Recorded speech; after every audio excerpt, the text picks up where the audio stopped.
Good evening, ladies and gentlemen. Welcome to this edition of the Primetime Newscast in the English language on Canal International. I'm called Morinzi. We begin with our top stories.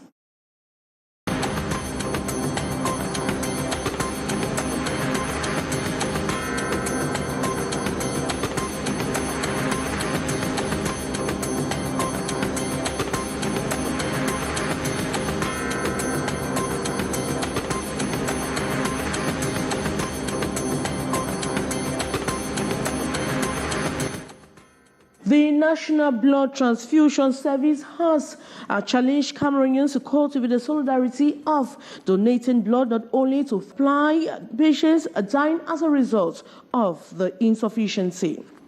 Several industries in Cameroon are still unable to meet the expected production capacities due to limitations in electricity supply, energy supply. Government has therefore launched a 3-year energy program to overcome energy deficit in Cameroon, but experts express worries that this can only be possible in the long term.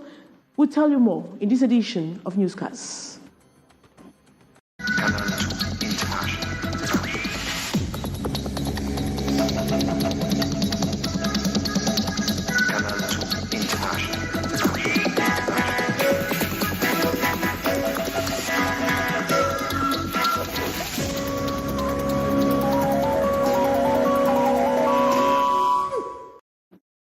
Good evening once more. A new approach to intensify the fight against cervical cancer has been launched in the nation's political capital, Yaoundé. The initiative by public health specialists aims at sensitizing and testing young girls and women in Yaoundé to areas free of charge on cervical cancer, the second most frequent cancer among women between the ages of 15 and 45. More with our reporter, Beatrice Ngamo.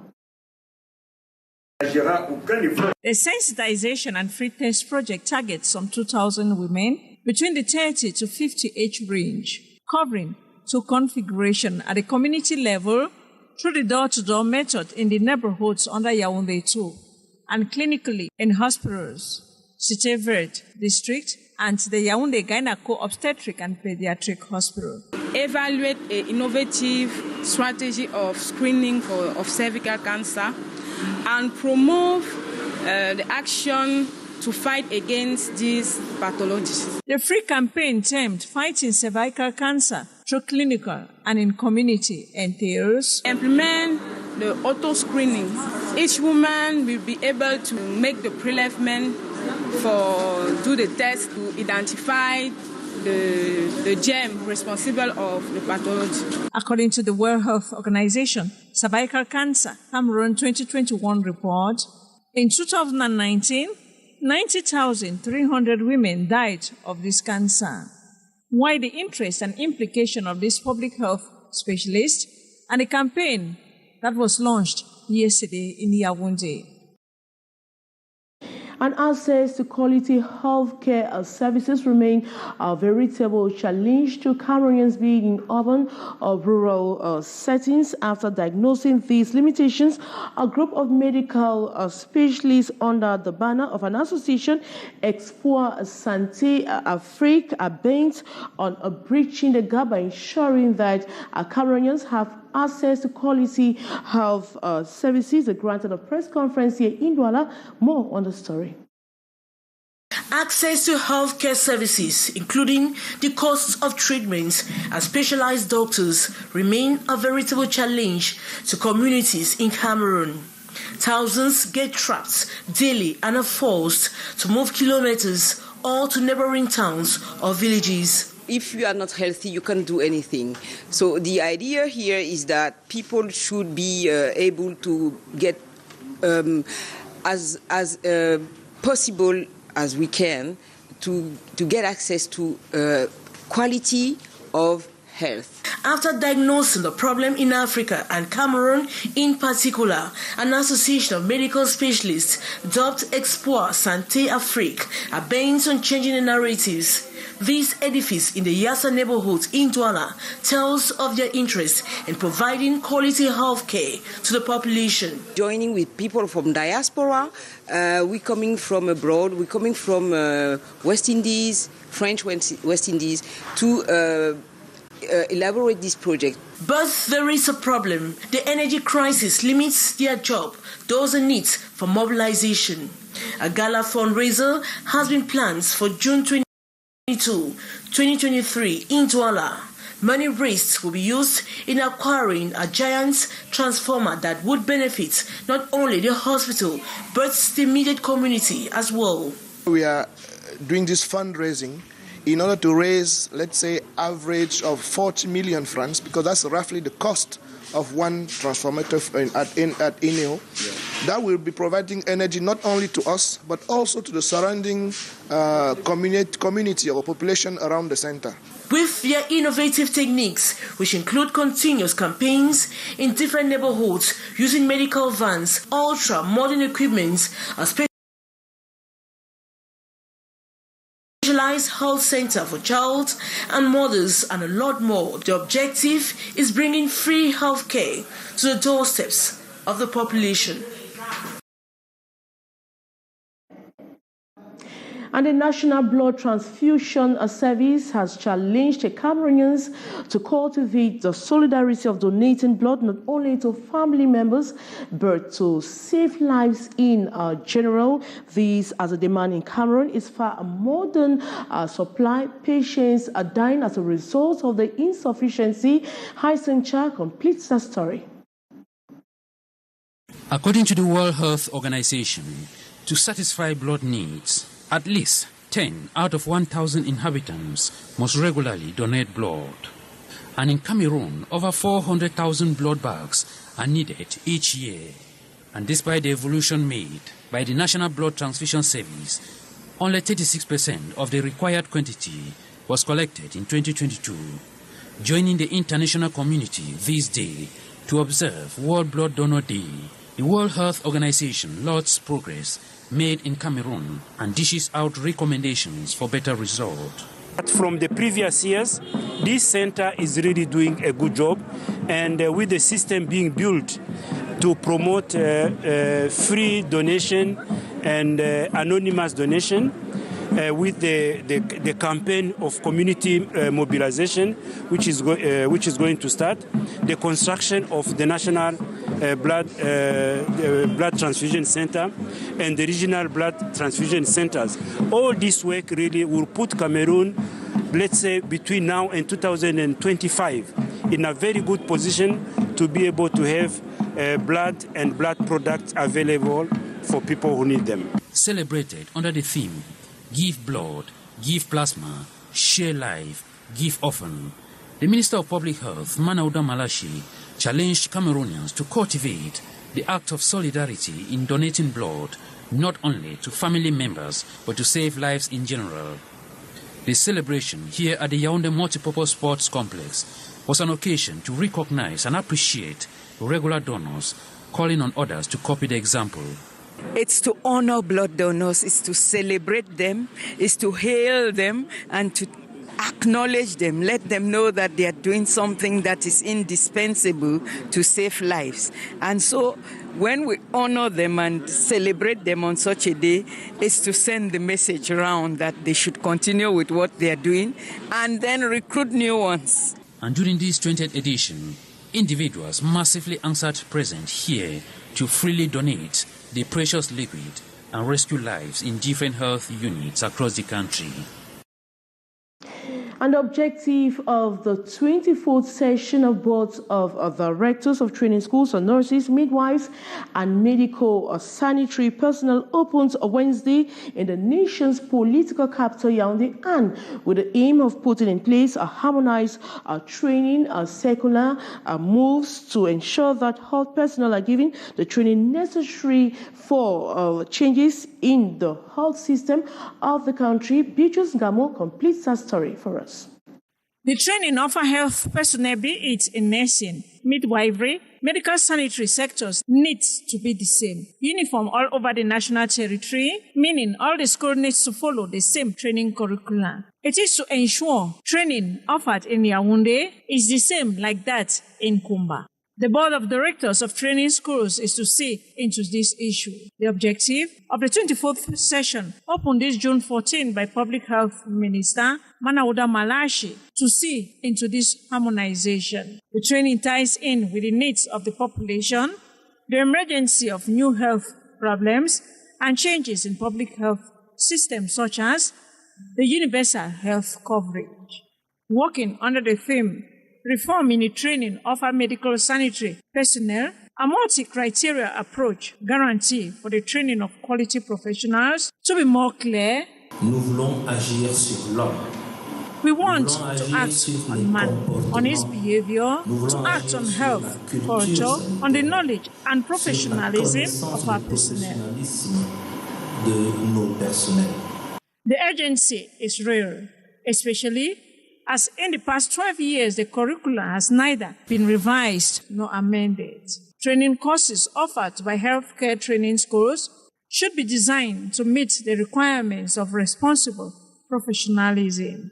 There are about 200 participants, directors from all training schools, regional delegates of public health, and heads of general affairs at the regional delegations have 3 days of intense deliberation here in Yaoundé to come out with appropriate guidelines in that light, in line with recommendations of the last session also.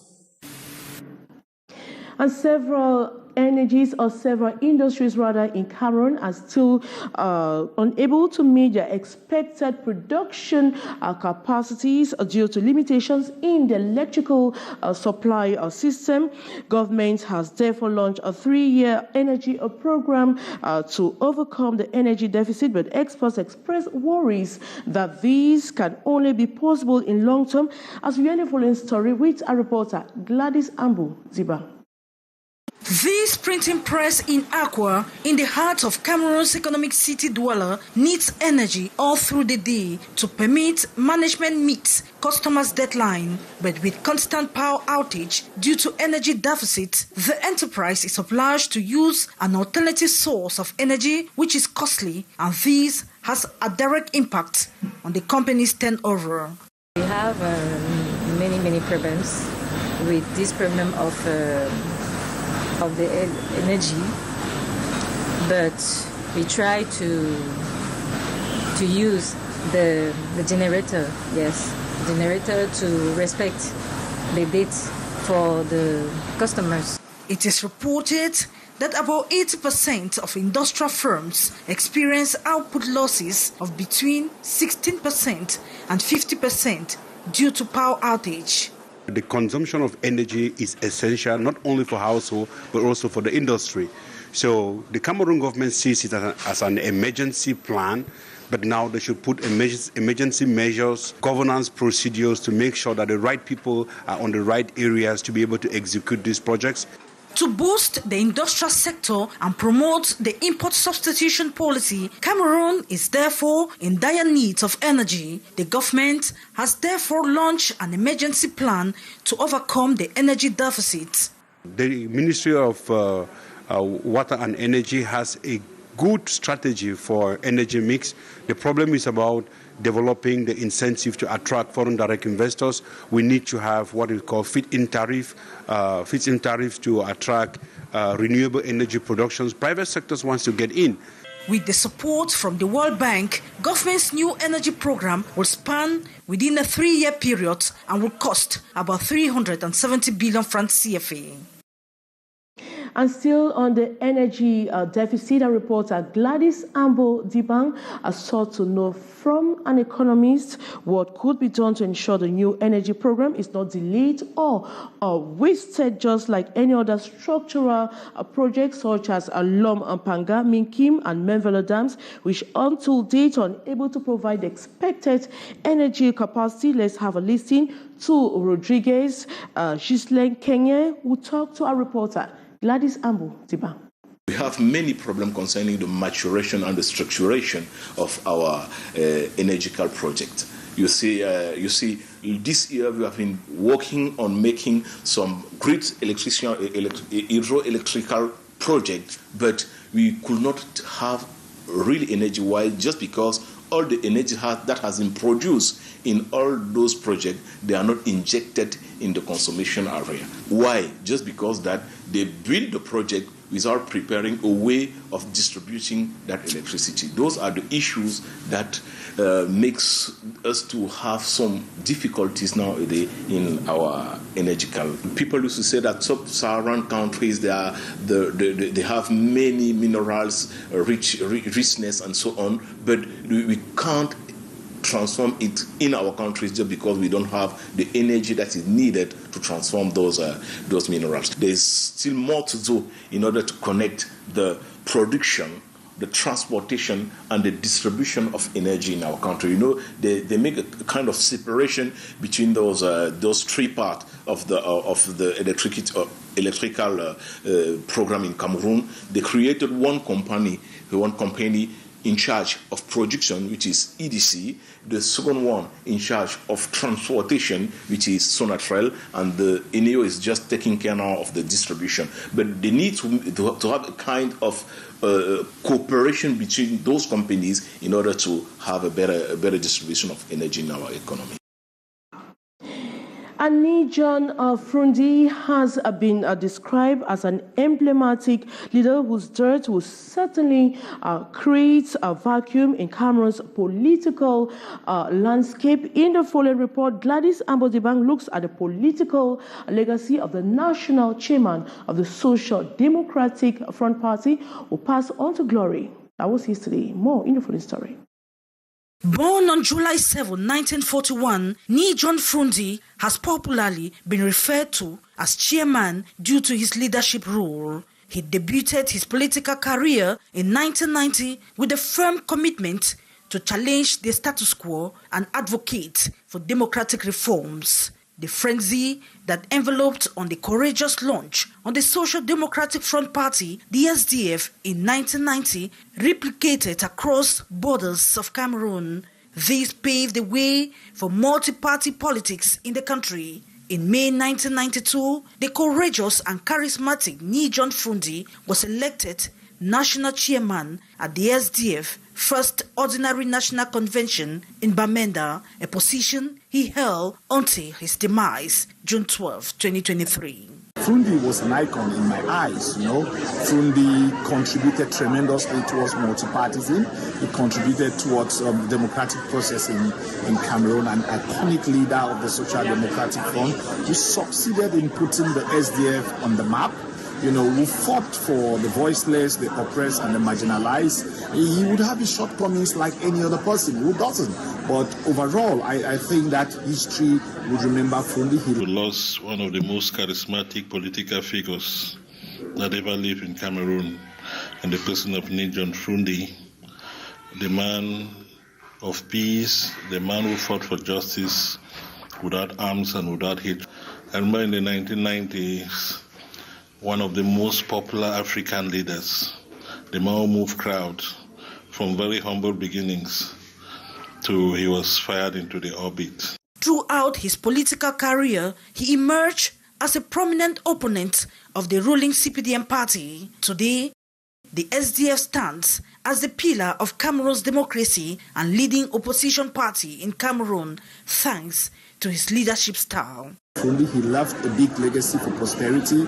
He left his footprints on the sands of times. And I expect young political activists, young leaders who want to get interested in politics to follow Frundi, to copy some of the good things that Frundi did. He was peace-loving. He loved his country. That was important. And he tried to build consensus across the bridge. May the soul of Frundi rest in perfect peace.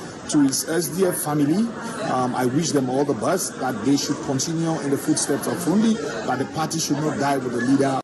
John Frundi has played a great role in shaping the country's trajectory. With the deaths of the national chairman of the Social Democratic Front Party, several schools of thought are worried over the future of the party, which of late has suffered from internal squabbles. They, however, pray that the party bigwigs should not let the party die in the absence of John Fundi, but should remain an influential force in Cameroon's politics. We'll keep bringing you more information and reports on the passing away and the man, John Fundi. And that brings us to the end of this edition of the Primetime Newscast, the English language on Canal International. Thanks so much for watching. But coming up is The Brief with Lil Pichu. As for me, I'll be back same time tomorrow. Good night.